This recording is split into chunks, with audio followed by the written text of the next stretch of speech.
Okay. Okay. I've got you Hi. unmuted. Here we are. Hi. We're having a quarantine discussions about how to get our food and not touch things. So we have to like find disinfectant stuff. So my boyfriend and I are trying to figure all of that out. So Right. yeah. It's like a thing that people have to figure out nowadays, huh? It's like thinking about like, oh, you make sure your clothes, like if you're really doing it right, make sure your clothes are, you wash your clothes after, you have the gloves, you have the right disinfectant stuff to wash all the things that you got from the grocery store and da da da da.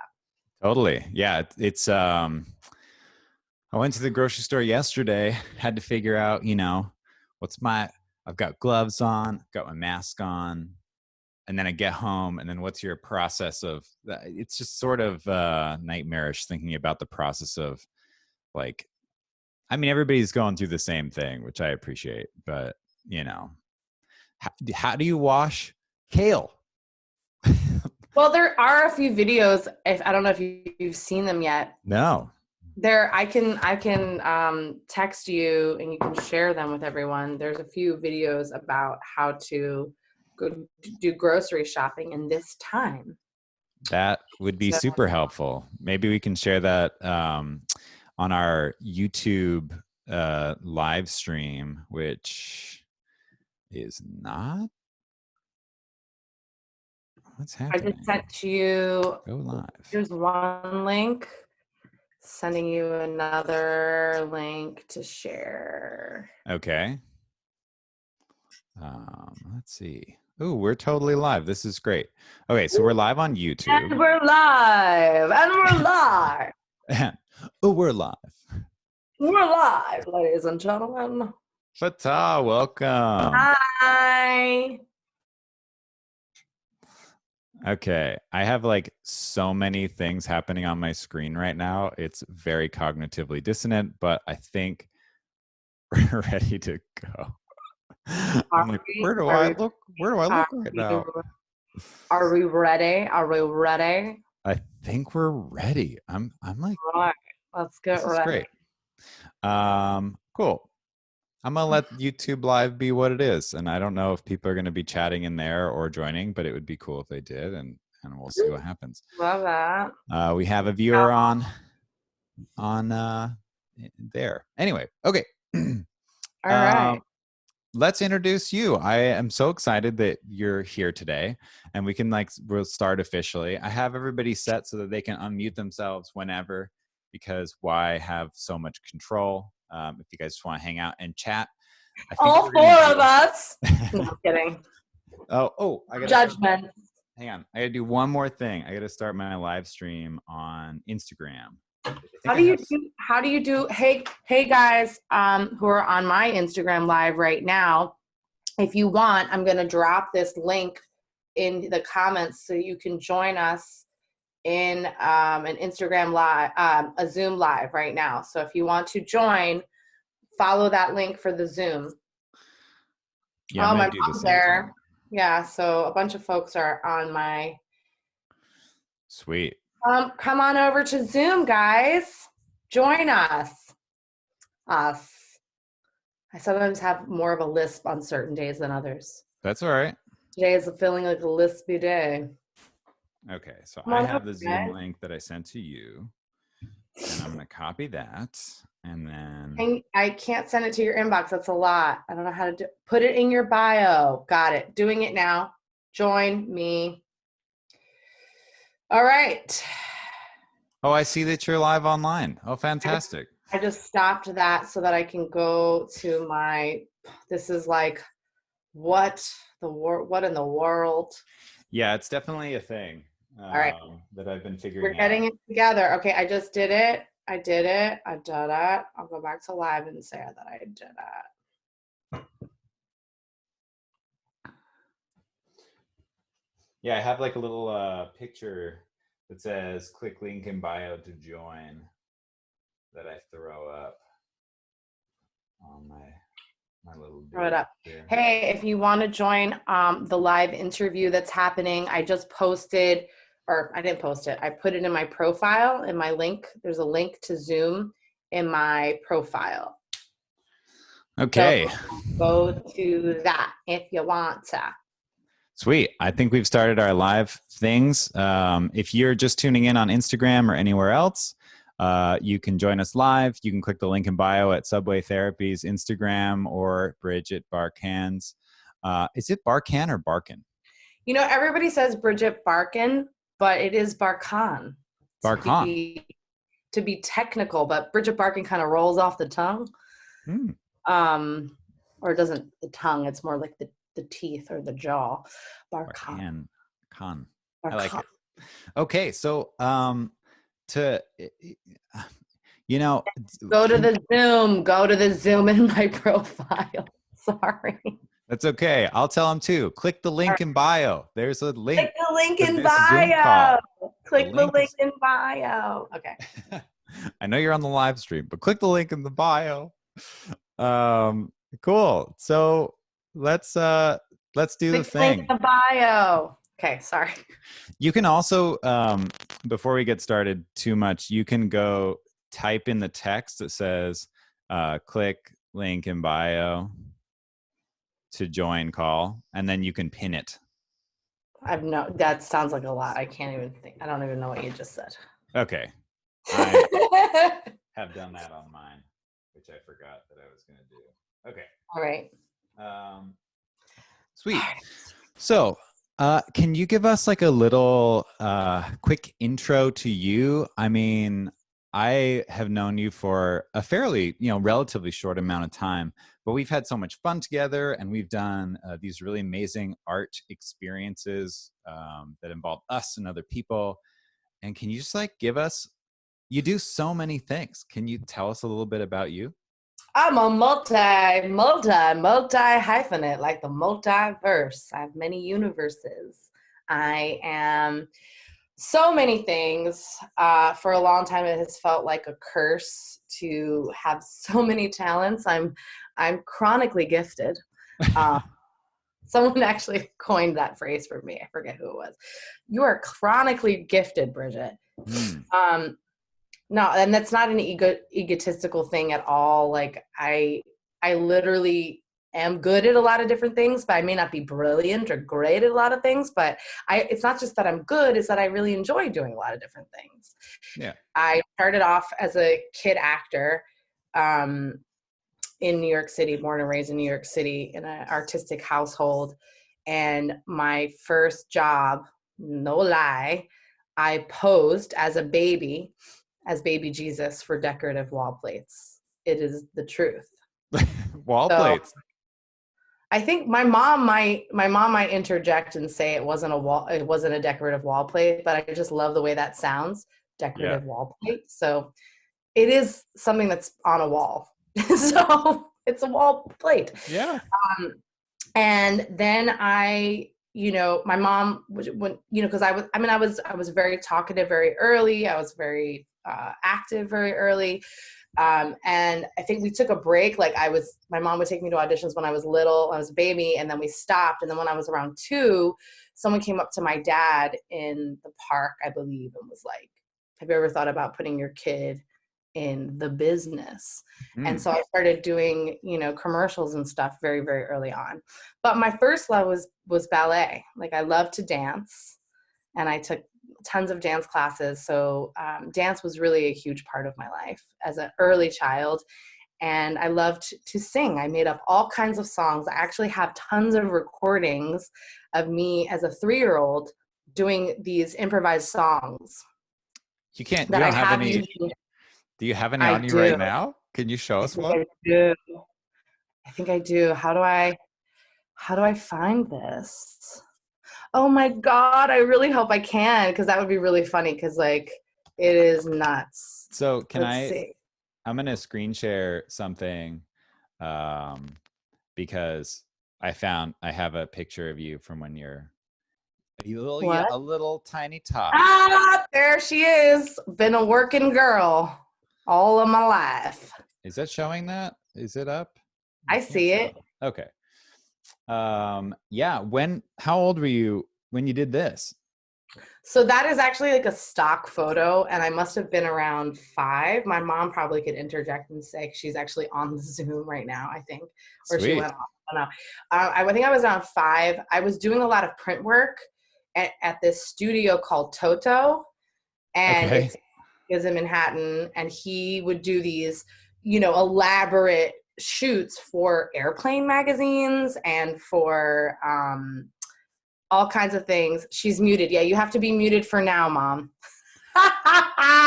Well, if she You wants can to jump interject. in, we You can can. interject later, or write it in the chat, and then I can.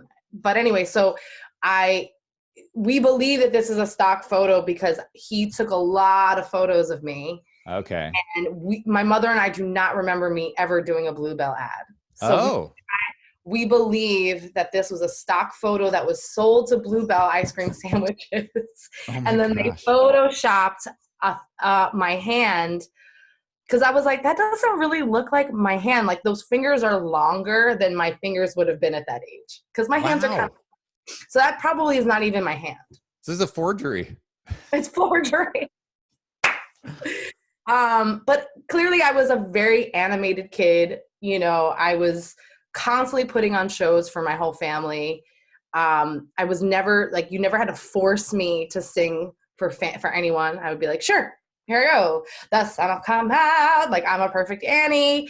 I was always extremely performative. And so, of course, I had this childhood career actually doing commercials and things like that. And I was on Sesame Street. Wow. Yeah, crazy. So what was it? Okay, we can jump in, I suppose, but like, what was it like being a child actor? Is that like the title that you even identify with? Is that Yeah. I mean, it's I think I have a lot of perspective now later on, where as a kid, I just remember it being like, I get to go to a room where I'll play with other kids, and then they'll take me to this other room and they'll have me do something funnier and fun. So it always felt like a play date. In my memory, it was like, I remember just going to these rooms where there was a bunch of kids, and then after a while you end up seeing your friends. My mom just said I was too bossy. I got fired from Sesame Street. Oh my gosh, because you were so bossy? I was so bossy. I made all the kids play my games. Clearly I was meant to direct. Anyway, so I loved, I just loved, playing a part, and like, my mom definitely tells a story well about me with when I got this one commercial where I had to play Dorothy in the Wizard of Oz, from the Wizard of Oz, with a guy that was like going to be the Scarecrow, and I was like, this is the best thing ever in life, like that I played Dorothy, and I ended up getting it, and I think in the call. Oh, what happened? Did we lose? Callback, what was the whole thing? Go to YouTube and see this commercial. I think we skipped or something. My internet's doing something weird. Bridget, are we there? Are people here? If you wanted to. I do not know what's going on. Are we all here? I'm jumping around. Can somebody write in the chat and let me know if things are good?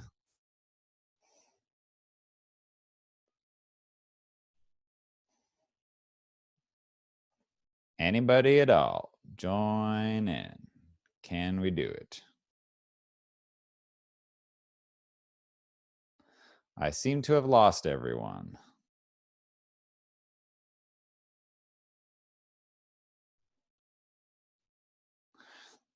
All right.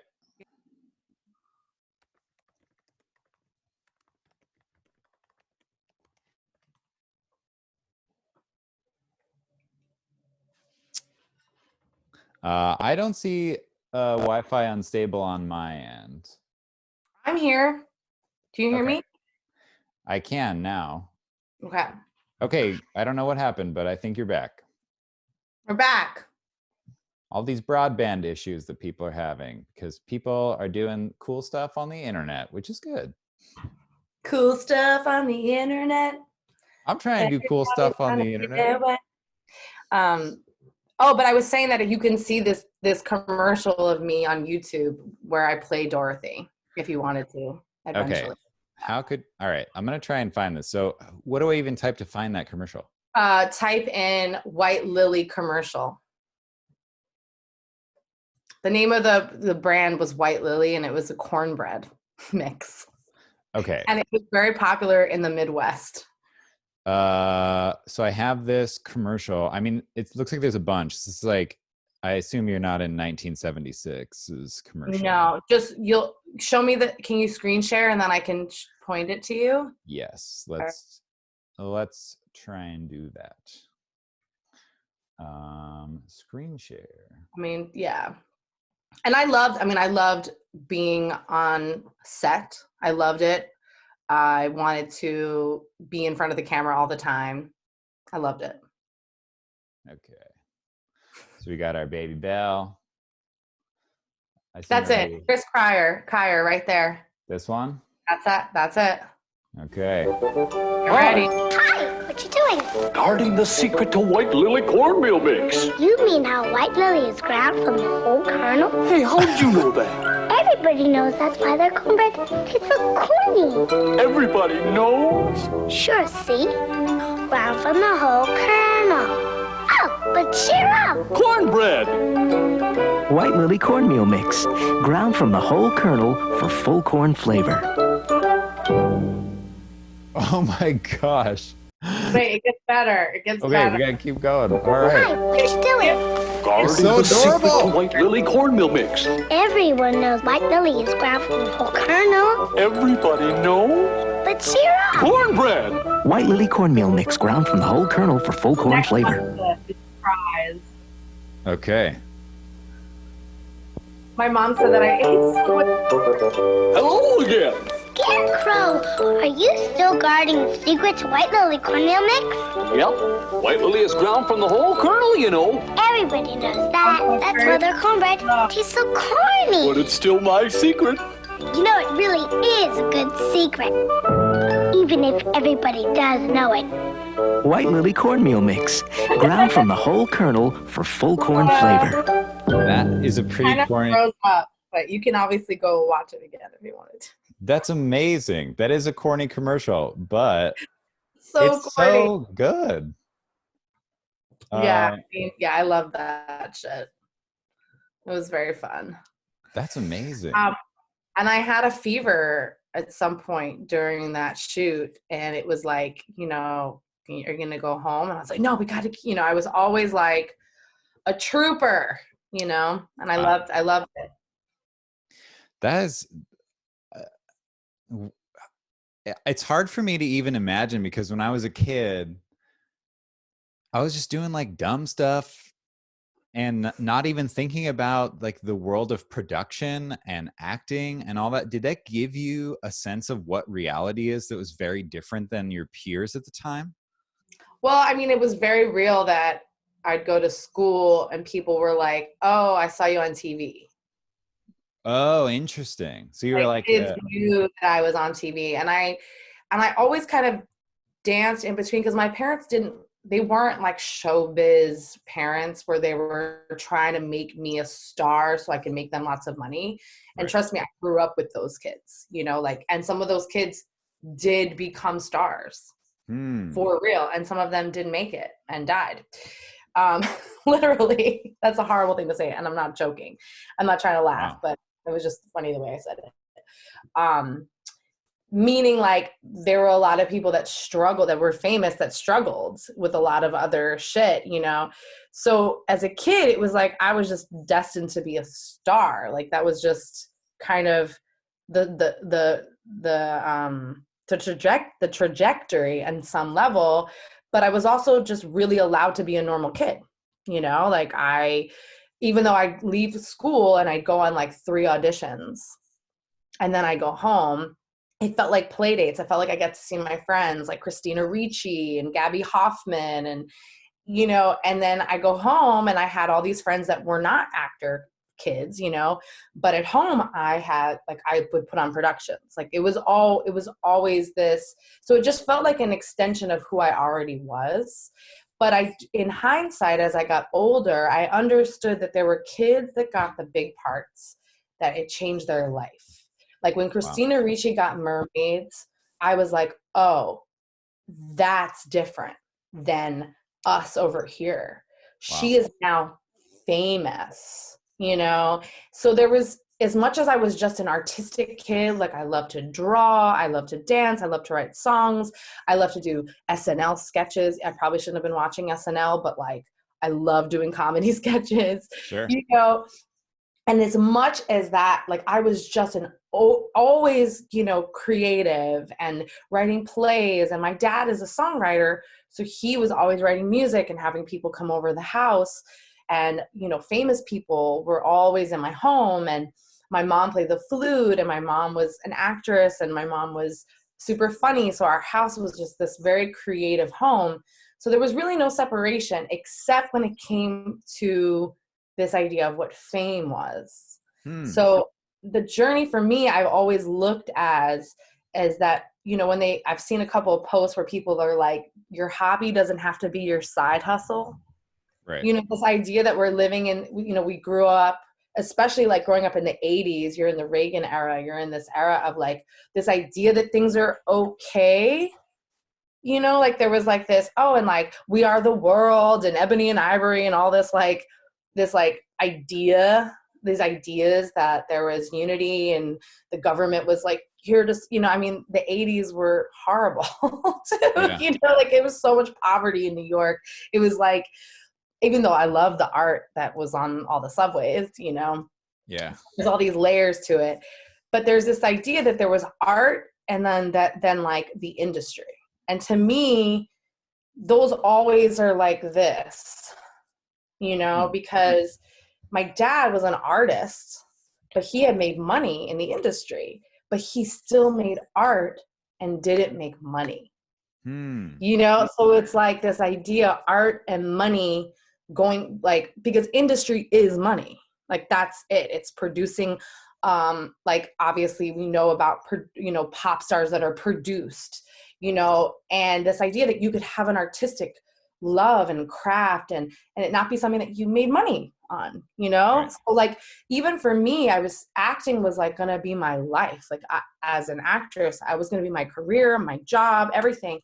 But my hobbies were making music, were singing and writing. And I never actually even thought of like me doing what my dad did as a way to make money, like writing songs. Like that was just like fun for me. I mean, I definitely had dreams of being a pop star.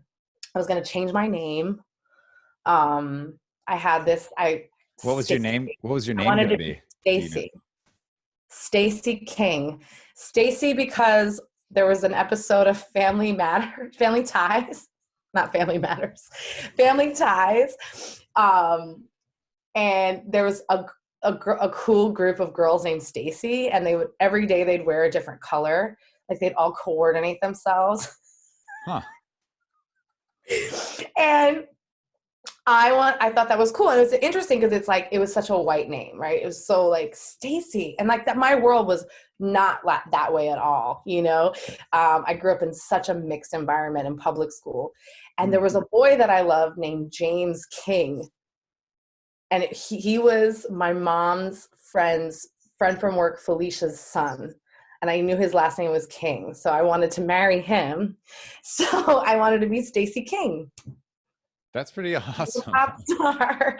But, you know, so like I had dreams of being a pop star, and like I did always write songs, but that was such an untouched world, because it was just so, it felt like I remember just always feeling a magic about music in a different way that I felt with acting, because clearly acting was like a job. And I started to understand that was a job, because when I got a job in doing a commercial or something like that, there was, you know, oh, well, we put this money away for college. or for classes, you know, or for going to like this theatrical summer camp. But you get by it all, you know, like there was like, you get to reward yourself for this job that you did because that produces finance. Yeah. You know, I understood that there was an exchange, you know. So I think it definitely shapes the perspective of art and industry growing up in that, because either you keep going, like a lot of people I know who were kid actors kept going, or they left for a while, went and got degrees, came back later on, but they had reached like a plateau of being a well-known actor that they could leave and like come back. And so there was always this feeling like you just had to keep, like you were going to go, and then maybe like this, you know, there was this idea, which I still think is a very like Western way of looking at things. Like there's just a forward trajectory, like a train, you know, like a road, like you're going to get to a destination, you know. And my philosophy as I've gone on this, you know, obvious journey, that it was not a straight path at all. It is a maze, you know, it is a winding spiral. I have leaned more towards the feeling that our lives and our creative experiences are more like trees, you know, and more the idea that we're, you know, the roots are in the ground, and there's seasons for when you produce different things and when you don't produce things. Like there's this definite cycle to who we are as just individuals and human spirits, but as artists, and to remove as much as we can from, like, even though we know that the world operates on like this linear kind of Monday through Sunday kind of like arc, you know, as much as we can operate more with nature, then it also removes a lot of pressure, and it allows us to grow at our own, however our plant grows, versus this trajectory that is put in place consistently for so long, you know. So yeah, I'll pause there.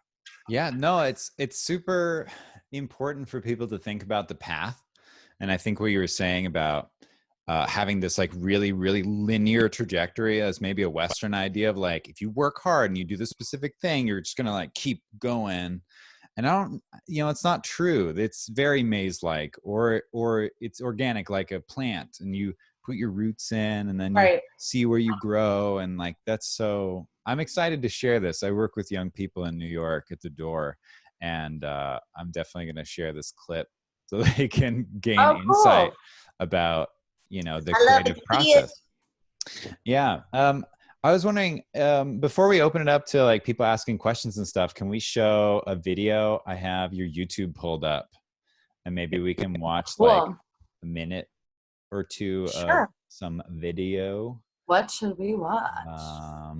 There's so many things. Desktop 2, share my sound. Okay, we're done with this one. So I was watching Boy Brains before I got on. Oh, I'm very proud of that one. And I was like, what? Who is even able to do this? Like, it's so wild. And it got stuck in my head this morning. Let's see if it'll load. I don't know what's going on with my internet, but what I love about Boy Brains is that for me, it was an idea that I had for a while. And then when I put it together, it all came together, and it wouldn't have come together the way it had if it had been the years 2 or 3 years ago when I had the idea, because I wasn't working at Duane Park at that time. So some of the video was shot at Duane Park with other burlesque performers that I work with there. Right. And it's just so, and I had my friend Chris Fox help me in the beginning, and I had the costume person that I didn't know back then. So it's very fun for me to see how, and I had a graphics person who helped me, who was in Spain actually. So it was very cool to have all of that come together unexpectedly in time. So there's this obvious crazy intro, which was I'm gonna play a little bit of the intro, and then I'm gonna jump into the song so that people can see a little bit. And let's.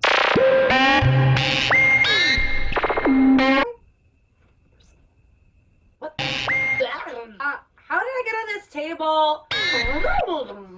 Where am I? Oh yeah, it's really stopping and starting. Is that my brain? Oh, it's much smaller than I thought. I thought I had a big brain, because you know what they say, a girl with big brain. But I'm really just feeling like a little not myself right now. It all started. We were at my place, and he was leaning in, and then I was like, green fish and linen bird, I didn't like it. All right, I'm gonna jump ahead. Where did you get this idea? Where this is so wild and awesome. For the song or this specific idea, I was in a bathroom and I saw a poster for a movie from the 1930s called The Brains Die or something like that.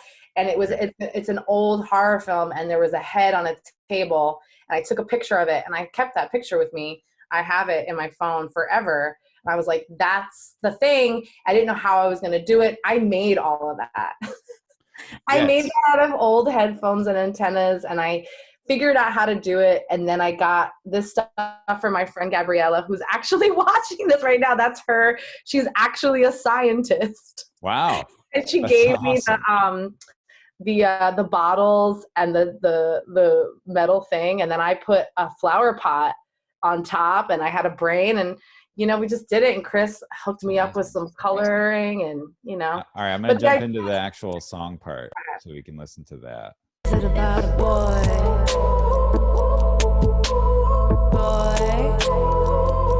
What is it about a boy that makes you wanna laugh, cry, come, throw up, run, and die all at the same time?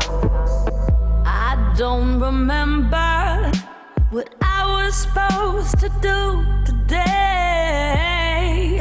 It's a foggy haze.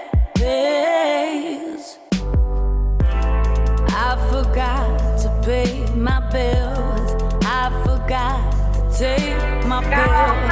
I forgot who I am. When you call, I change all my plans. You got me right in the palm of your hand. And I melt into a fantasy. I lose all sense of time. You're the bait I bite. You give me boy brains, boy brains, boy brains. You give me boy brains. You give me boy brains. I need you. I need you. I need you. I need you. I need you. I need you. All right, I'm gonna stop there. Party with Molly. It was super slow over here, but in terms of the stream, Oh, yeah. popping and starting. But that's okay. You can go to my YouTube channel Sweet. and So watch it again. where can people go for your YouTube channel? I think it's, I don't even I know. had It's it up, Bridge but Bridge to Love. I think it's Bridge to Love. Or you just type in Bridget Barkan and you'll find my whole thing. okay. We'll do like some plugging at the end there, but I was like had that stuck in my head this morning, and again the stream quality, it sounds like it wasn't so great, which is unfortunate, but Okay. check it out, Boy Brains. It's on YouTube. If anybody at this point, why don't we open it up, and if people want to ask questions about you or the creative process, I think one question I have while people are thinking about what they want to ask, I think you can I'm almost sure that everybody can unmute themselves at this point. Let me make sure that is true. Yes. So If you want to share it. people can unmute themselves, and anybody that's tuning in online, you can still join the Zoom call and ask questions to Bridget about her creative process. But I'm kind of wondering, in like the time right now where people are inside and they're having maybe a rough time creatively, what are you doing now to keep yourself creative? Are you like, do you have this fountain of ideas that you're writing down? How are you capturing some of the creative stuff that you can't do in person, like Oh. burlesque dancing or, you know, or something like that? I really truthfully am not being creative yet. Um I was pushing out so much for so long that even in the last year and a half, I kind of I started to like chill like a little bit more than I used to. I mean, because my creativity became so much a part of my everyday like work. Like I was always being creative. Like I'm a teaching artist. I do songwriting workshops with youth in detention, and I do songwriting with teen mothers. And I was performing regularly at Duane Park at the Burlesque Club as a hostess and a singer. And I was developing these music videos and writing different things. And so there was a lot of life stuff that was happening that when I not be actually at work, because it was my job, you know, that's what back to that job thing, right? I'd come home and I just was like, you know, I'm just gonna chill. I'm just gonna like be here. The creativity doesn't stay away for very long. Like the muse will return. But I feel that way even now, is that I've had such an intense, stressful reaction even before everything happened with the city kind of shutting down. And I was having neck spasms, and it was bringing up a lot of anxiety that I didn't really understand. And then when everything kind of imploded with the virus, and it was this, I actually started to feel a little calmer, because I think I felt like I was picking up on something energetically. Wow. So once I left New York and I came out to New Hampshire where my friend lives. She has an extra home that I can stay in with my boyfriend. I just have been meditating. Like I do meditate every morning at night already, but now even more diligently for longer periods of time. I'm doing yoga. I'm cooking every meal, which is a whole other kind of a meditation.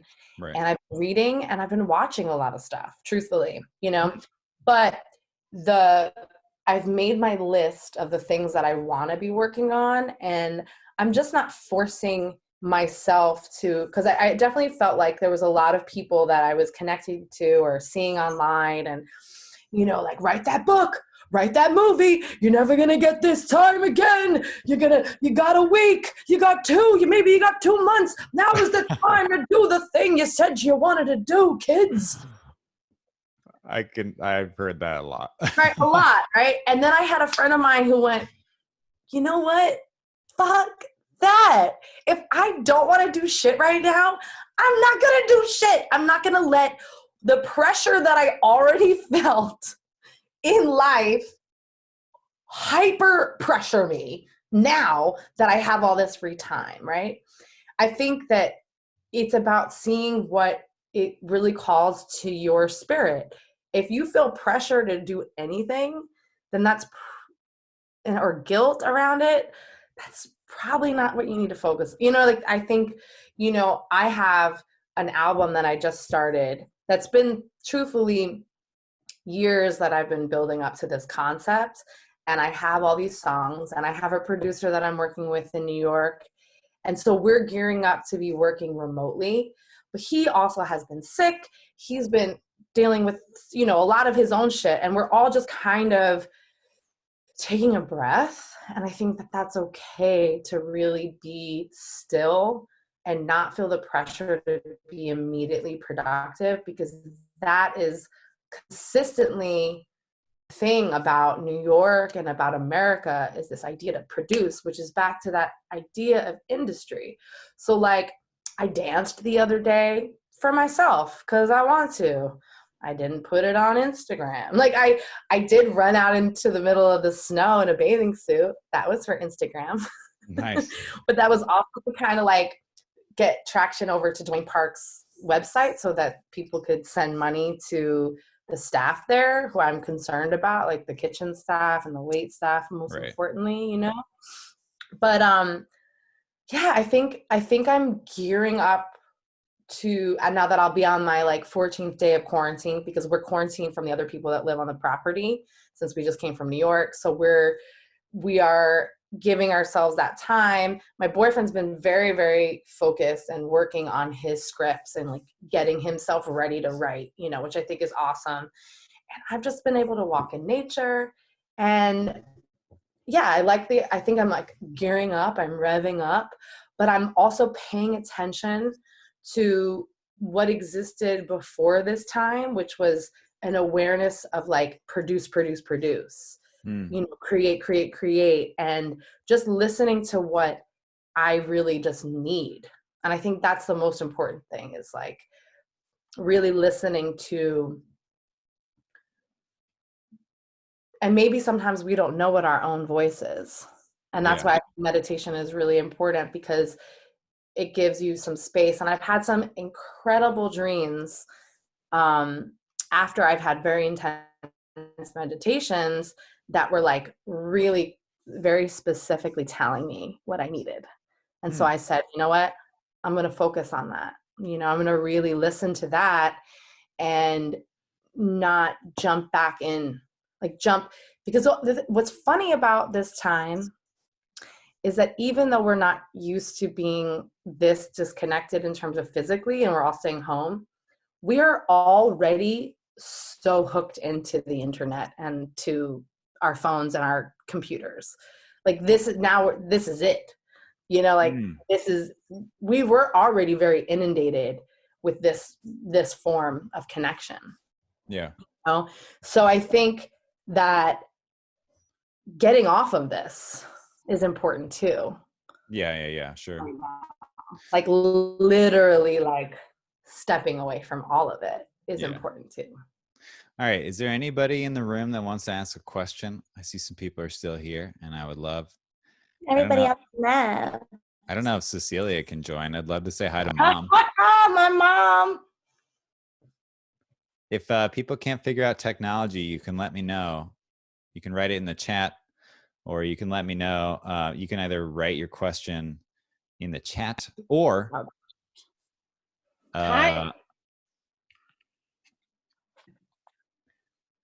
Cecilia, you are unmuted. This is the mom. Oh my God. So funny. I can't see any video though when I'm tapping on this. So let me see if I can go back. Oh, there you are. Great. Yeah, if you can turn on your video, that would be great. I don't think I can do that for people. Oh man, you don't want to see me today. I'm working from home. Mom, you're so silly. Just do whatever you want. Yeah. You're so great.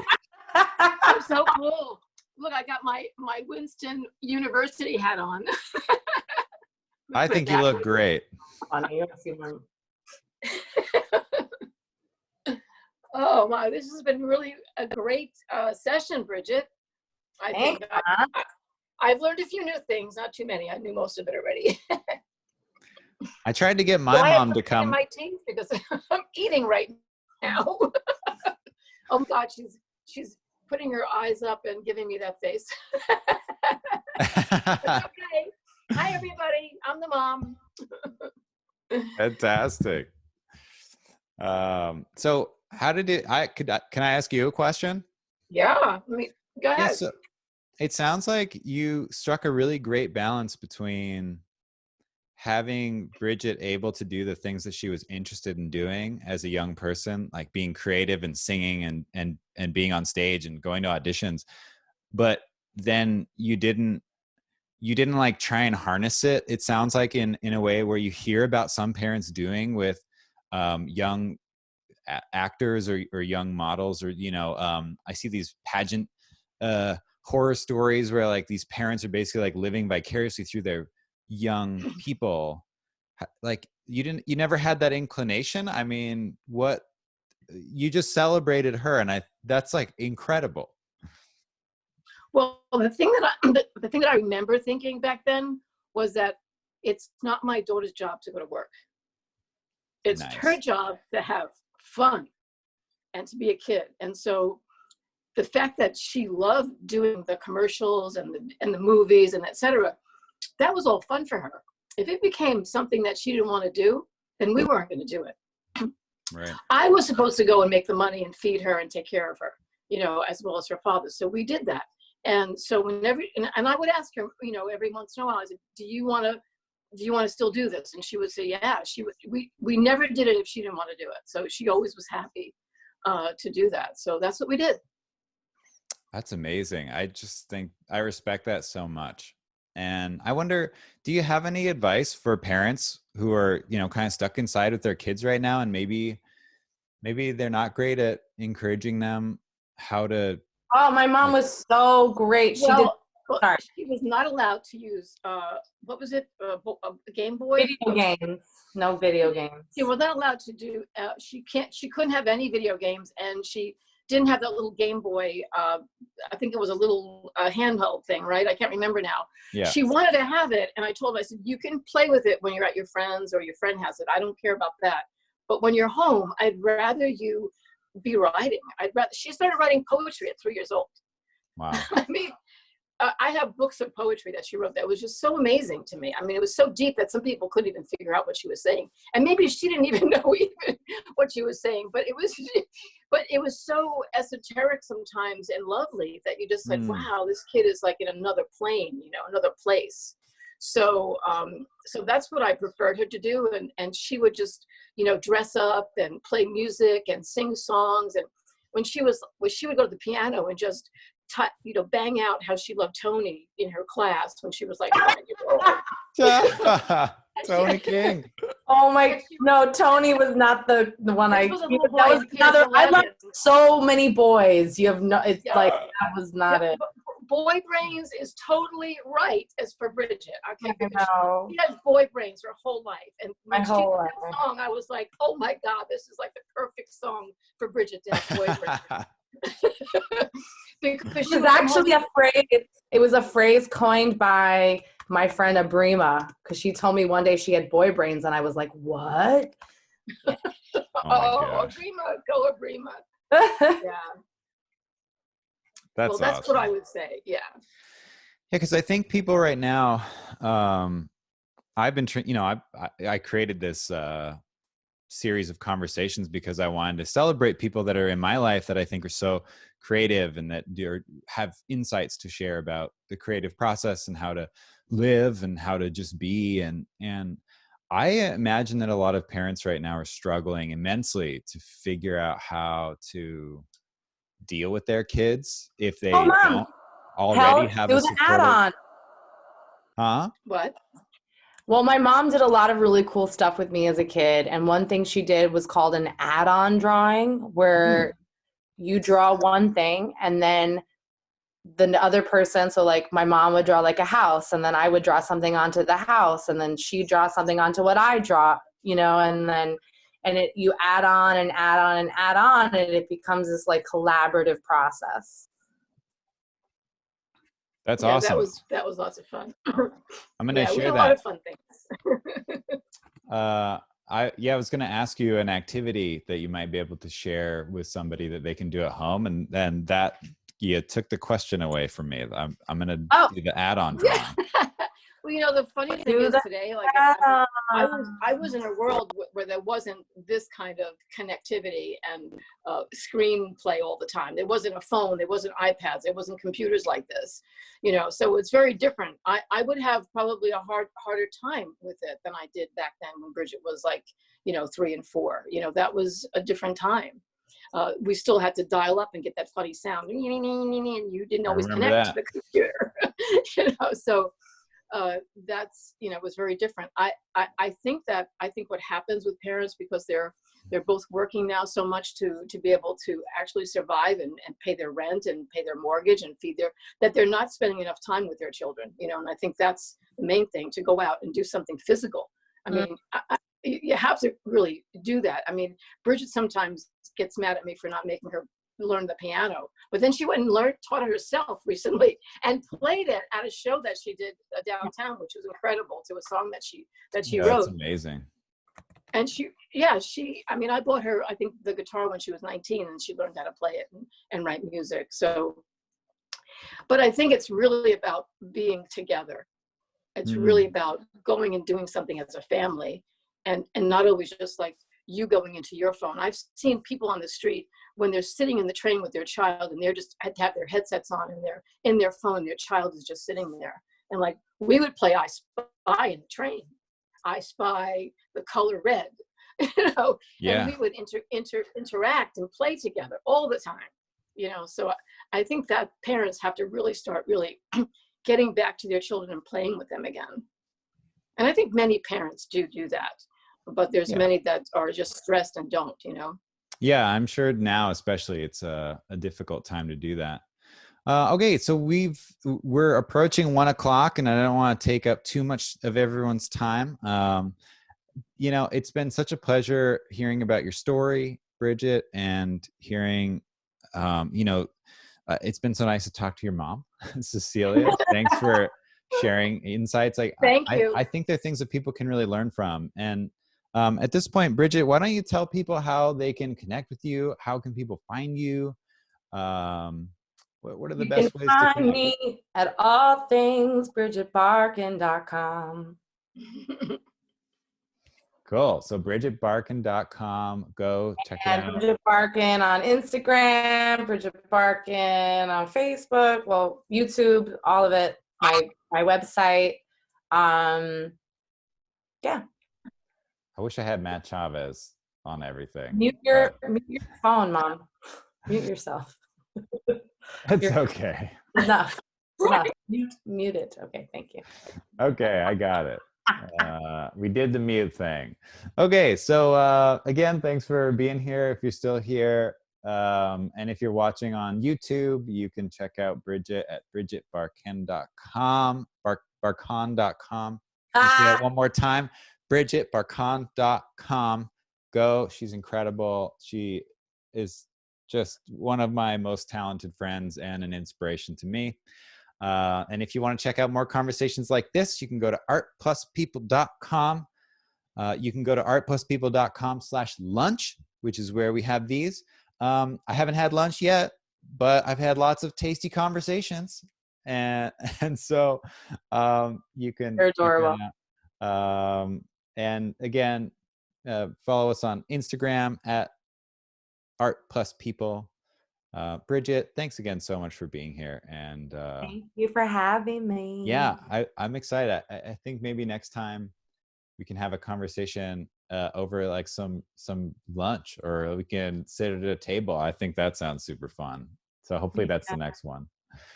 All right, everybody, enjoy your day, eat your lunch, stay healthy and happy, and we'll see you later. Thank you, guys. Thank you. Bye. Bye.